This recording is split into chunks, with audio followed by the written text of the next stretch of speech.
So I decided I was going to do my research on the GoPro 12.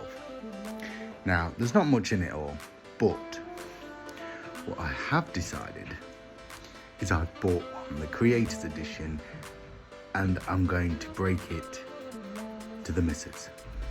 Now, do you know I love you? Okay, what you done? See, already. What you done? What we done? See, I can only use my phone at the moment. So I've been doing a little bit of research. Okay. So on what everybody keeps saying, don't buy the GoPro, blah, blah, blah, blah, blah.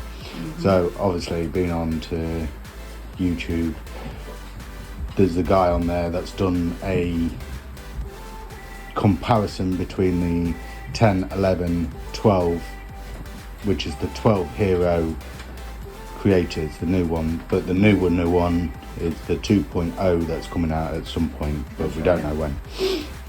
So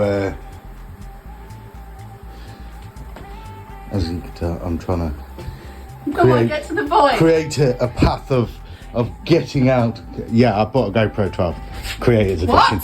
Hey! Creators Edition.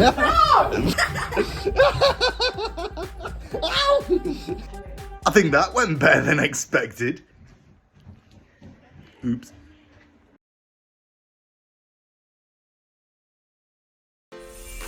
As always, hope you enjoyed. Thank you for watching. See you again in the next video. Please like, subscribe and hit that notification bell to keep up to date with all upcoming new videos.